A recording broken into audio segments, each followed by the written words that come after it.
All right, everyone. Here we are, 400i review part two. I'm gonna go ahead, move to main screen here. No glitch this time. My body is free of the stairs, and so you can go ahead and do that spacewalk. Just kind of admire all of the different components of the ship. So first off, it is very different from any other type of origin ship that's come before it. That is, of course, a good thing. Um, and I really like how the front here just kind of reminds me of some ships I've seen IRL. You know, it's that giant nose in the front that kind of hangs below the body of the ship when the landing gear's up, of course. And of course, you also have ow. Okay, yeah. So of course, you also have two panels here, which didn't show up before, but ramp access, and then of course the elevator, which is going to give you access to the storage bay. It's tiny, so you really wouldn't be able to fit anything in it. Um, but it is a little bay here that you could put like a bike or something on. And as you can see, because it's inside the ship, the gravity still works. Which is weird. It's like just these weird short range gravitational fields. Um, so yeah, we already saw this before. I can go ahead and close myself inside of it because it's large enough for you to stand in. That's the good thing. And then here you are. So you put something in here, um, or you could put someone in here, but you know, just make sure they're friendly because all they have to do is hit that button. They're free, and you're trying to chase them. You and your crew is trying to chase them. So we already seen this little weird ball here, the gravity generator. But you can't really hear it from this side of the glass. You can only hear it from the other side in the engineering room. So maybe they'll patch that, CIG I mean. If not, then, you know, it is what it is. It's not that big of a deal. Alright, so I'm gonna go back out. We should be fine. As long as I don't end up on the other side of the panel. A jump. Alright. And we're good. Okay. So we cleared that. And as we can see here, the underbelly of the ship, very nice to look at. It has the origin logo. And then of course, you know, markings, you know, it tells you what you're looking at, access ramp, things like that. Of course, looks like we got our little thrusters. And the entire underbelly of the ship just looks like it's you know, it resembles a space shuttle. So landing gear bay here, and then the escape pods here, which we saw in part one. And so when escape pods become functional, it'll be interesting to see how they work. I would certainly like to test them because ejection seats are active; they do work. But currently there's no ship that has functioning escape pod. You haven't really had to use them though. You know, like if you get blown up, you get blown up, you file a claim and move on. Game is still in alpha, so it's not that big of a deal. Alright, let's go ahead, get a little look here. These cannons look a little less beefy than the ones on the 890 Jump, and that's because they're completely remote controlled from the bridge. And this is where the magic happens. This is the ship's own power plant, capable of propelling this thing about 1,250 meters per second, which, as I said in part one, is like the fastest speed I've seen in any ship of its class. I can't really think of another ship that even comes close and has the space that it does. So, you know, Origin saved a lot on weight by making the nose of the ship the bow, if you will, very thin and lightweight, and then just throwing a massive power unit in the back. And this a little bit looks pretty cool too. You know, it makes me think like it's supposed to do something, like you can open it up or something like that. But it's a design feature, a hard point to protect the crew. And then of course we have this little bit right here, and it's textured. So as you can see, it's nice and atmospheric resistant. I'm not exactly sure what these things are. Could be capacitors or something like that, but you know, you wouldn't expose those to be shot at, so it could be shield generators. Well, we already have shield generators in the ship, but you know, like where the actual shield generation takes place, I mean. And of course, this is a nice touch here in the rear. Looks like we have a little orange light here, so I think as you're flying, those will pulse, especially at night, so people can see you, particularly air traffic control. And those lights also exist here and in certain parts on the belly of the ship.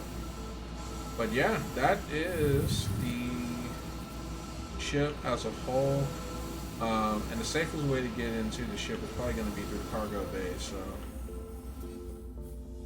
has steps, character likes to trip on, so not really the smartest thing to do. But the animations, you know, of everything just getting loaded up and sealed, very nice. Not many ships have those. Very good looking. And here we are. Going through the cargo bay. And so at this point, we're going to, you know, do some more in-atmo flying, re-entry, quantum drive test. Alright, and safely on, safely in gravity. And that's like the best thing about this ship. Because any ship that has like wide bays like this is very easy to get in and out, 0G, unless you have an animated option, like in the case of the 300i, where it gives you a 0G option, and then that way you don't have to worry about clipping it or clipping anything, or you know, dying in that way.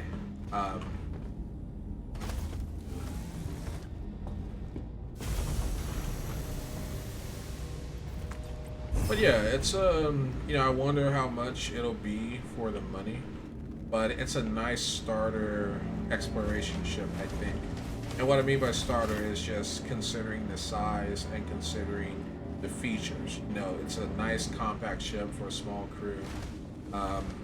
You know, the Mercury Star Runner also is a, you know, it's built around a crew of 3, but it's a much larger ship. But it can't pull off the speed this one can, and it doesn't have the level of elegance that this one has. So, you know, it's just little things like that. Little things like that. Okay, so as you can see, doing the barrel roll test, you can feel the weight, but that's natural because it's a much larger ship than a fighter. But that straight line speed, you just can't beat it. Just can't beat it at all. So let's go ahead, find us a language point.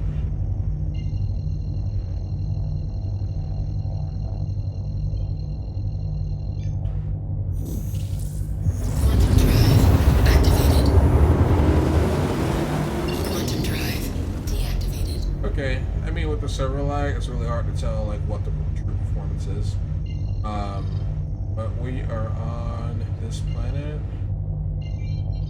and I'd say we're about like 500 meters.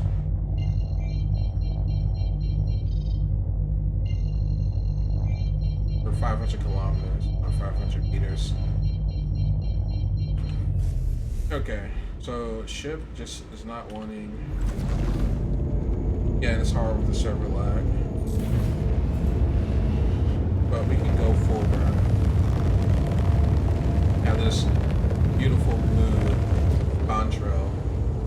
behind his ship. Very nice to look at.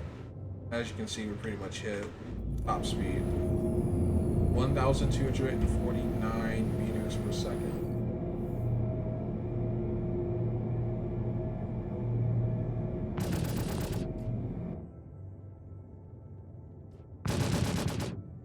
So there's our guns doing work.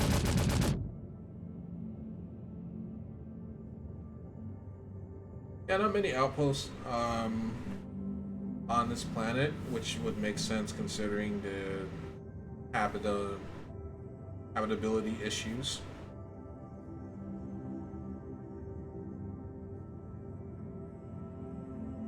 But yeah, we're still a ways away. Because I'm trying to catch, you know, a sunset-like sky, kind of make it better for the visual component of it.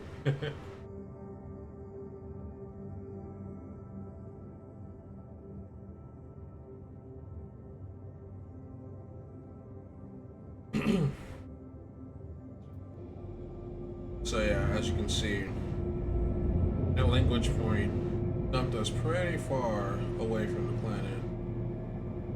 And I don't know how to do micro jumps. Micro jumps would be ideal right now. It's a good jump to the planet.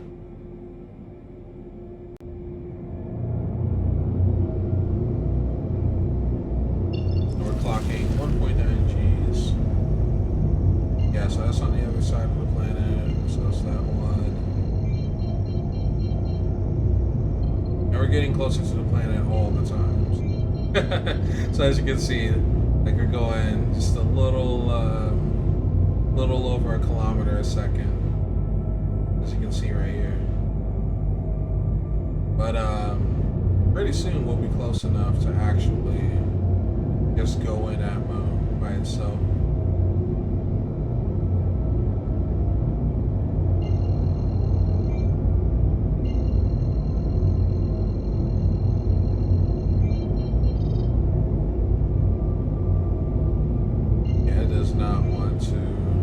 Actually, it does. Yeah, it actually does want to. It's just we're going so fast. So I kill the speed. The ship is struggling to realign itself. So if you look at where the double arrows are, that's like pointing towards each other. That's your direction. That's where the ship is going. And the crosshair is where you want the ship to go. And so at that point where the two meet, that's when, you know, you're actually going straight. But I'm currently in a drift, if that makes any sense. I'm drifting a ship right now.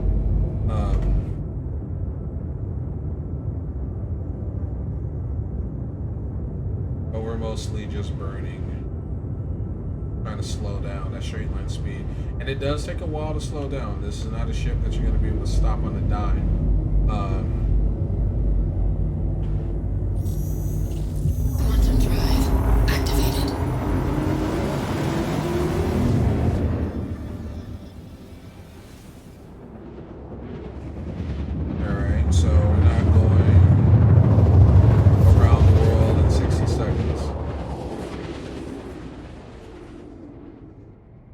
That takes us about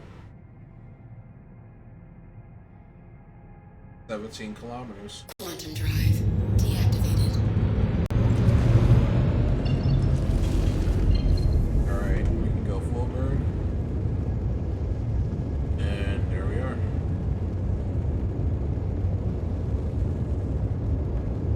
No beautiful tundra this time.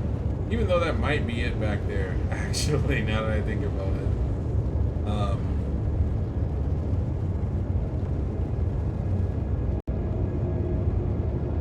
Alright, so in ammo, we're doing like 558.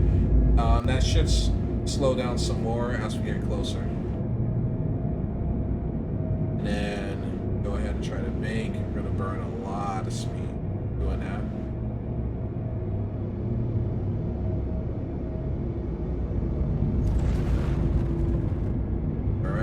Let's kick it back in.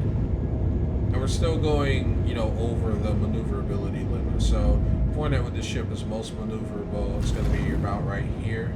You know, just a bit above the red line. Because as long as you're in the blue, you can make pretty sharp turns. But as you see, bottom thrusters are engaged because the ship is too heavy to maintain its own weight at this speed. And it does burn a lot of fuel, so if you hover a lot, you'll see that your fuel will burn faster than someone that's, you know, going fast enough through the air. The aerodynamics can take care of a lot. You know, take care of a lot of the lift.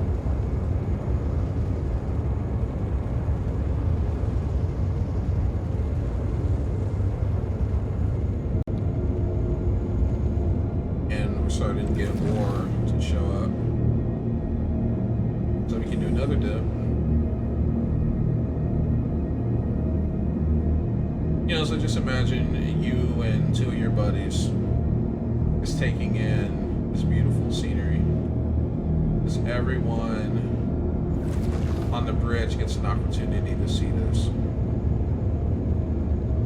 It's not really a ship that should be flown alone. Of course, I do all of my reviews like this, but you know, you were to find some friends, you'll likely have even better experience. But then again, they'd have to suffer through you, you know, doing this kind of stuff.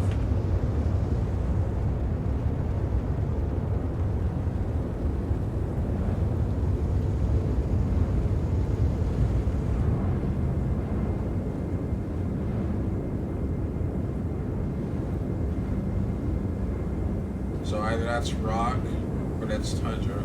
Sometimes you can find patches of it if you're lucky. There was one part of the map I went to one time, and it was literally, I found the border between the icy snow and the tundra. But this looks like just red rock. Nothing particularly impressive about that.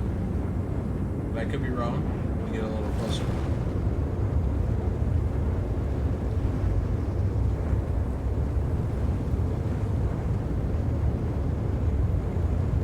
Yeah, flying in the middle of a storm right now, so visibility is pretty bad. Yeah, I'm seeing trees, but it's difficult to find a good place to land. Wait, I think I may have found.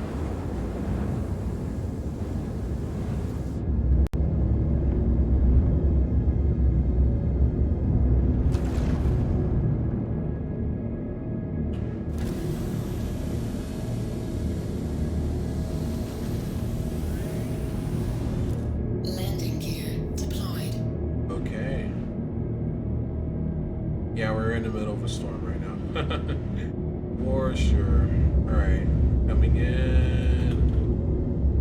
Give it a little throttle.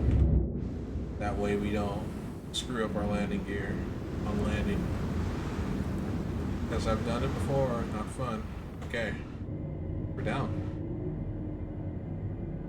And we'll leave the engines hot. Because the fuel is really good on this ship. You've seen other reviews, like especially with the smaller ships, you're burning through a lot of it, but not this ship. Landing so smooth can make a sandwich, and of course this is the surrounding area. Very nice to view a storm from inside the safety of the ship. But of course, this is an exploration ship, so we've got to get out into the mess. Head on down to the technical deck.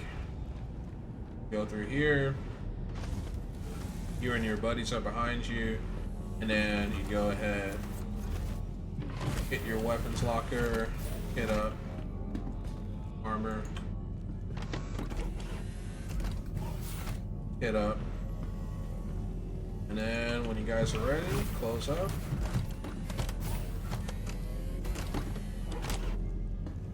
Head up here and hit the ramp access.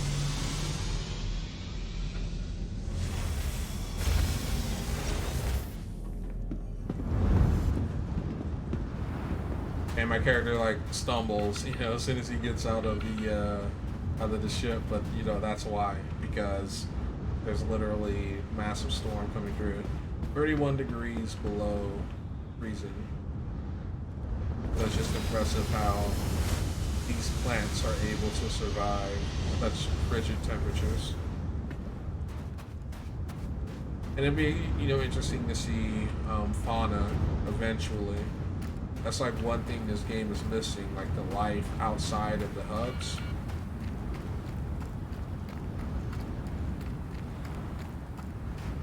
Like this game really needs that. But yeah, this is it. Found a nice little patch of tundra. And this ship right here it's really great. It's really great. I really enjoy it.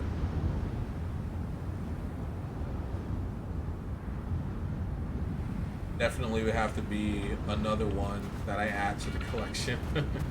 For sure.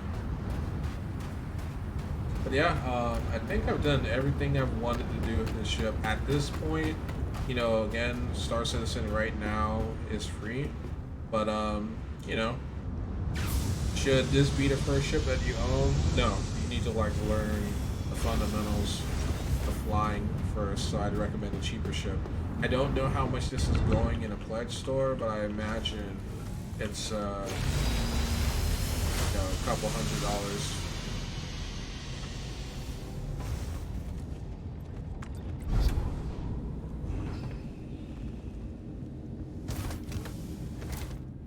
The main point of contention would be, how much ship do you get compared to the 600i? Or, per dollar that you spend. Of course, you get more ship. The 600i is a larger ship. But, compared to the amount of money that you spend. Now, granted, this ship gives you incredible straight line speed. And that's something that the 600i doesn't offer you, but the 600i gives you luxury, especially if you get the touring version. You can literally pick up some guests, some friends, and just kind of live life in the lap of luxury, while you do your exploration. Or you could just buy the exploration variant, but I pretty much will say that with the creation of this ship, you don't need this 600i touring. The exploration. The touring's the luxury one. So yeah, you don't really need the exploration anymore. Not that you really needed it in the first place, because even when you compare it to 600i, like I said in the last episode, the Connie, the RSI Constellation, is like a better exploration ship. Came with more hardware. Of course, no luxury bits unless you got the Phoenix, but even the Phoenix was dwarfed by the 600i touring. But the exploration, it was still nice. It was still luxurious, still a origin ship. But now with the 400i, there's like no reason to buy that one. So you're gonna buy a 600i, get the touring. Of course, the 890 Jump is like the ultimate in luxury. So yeah, there's no shock or surprise there. But yeah, I honestly don't want to stop flying this ship. I don't. And all the in-atmos stuff we've been doing, as you can see, fuel is practically untouched. It's literally designed to go for extremely long distance hauls. Because, as I've said 1,000 times before, it is an exploration ship, and they are supposed to have high fuel capacity and things like that, allowing crew to just operate for days in the unknown. And it's got to be able to hold its own. You can run into pirates, you can run into all kinds of things. So having a ship that's fast, fuel efficient, packing plenty of long range firepower, it's definitely a safe buy, good buy, and highly recommended.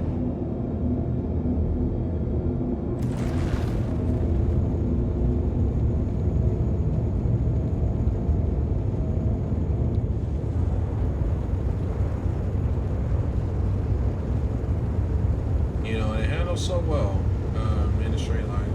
Go back into the ice shelf now. want to get too generous. But yeah, the reason why the thrusters are coming out is not something that I'm doing per se. Whenever the ship changes heading and you've got it going at full burn like this, the ships will cut themselves so that, the engines will cut themselves so that the ship can change its trajectory and, follow the proper heading based on where you have your cursor pointed in the cockpit. So we're pretty much at sea level. We're doing 281 meters per second, which for a ship this size is pretty impressive. Like, it actually goes faster than some drop ships. But yeah, like being this low to the ground on sea level, like all of the crosswinds and everything like that, it makes total sense.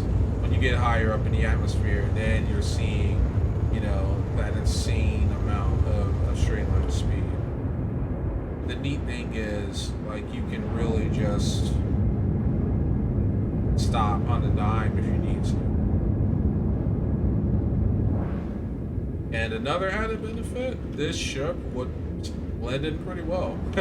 Like, let's say you're being pursued by pirates or someone and they're like trying to, spot you from the air, not counting sensors or anything. Like, you have this white ship, you have, complete snow surrounding you, and black rocks and things like that. So let's get one more look at this bad boy among the snow. Yeah, I'm really like dragging this review out because, again, I don't want to stop. It's such a cool show. But we've been waiting a long time for this one, and sometimes waiting's a good thing. We can go ahead and take the Argo Bay Elevator again, where you can fit like a larger vehicle, slightly larger vehicle, and like the RSI Constellation just roll out. It's really pretty out here, actually.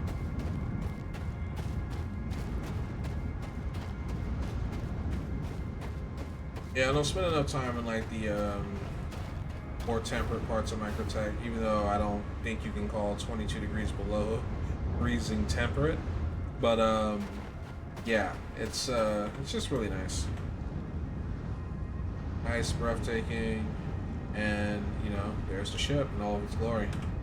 But I've dragged this on long enough. We're gonna go ahead and end this. Today is Argo Day as well.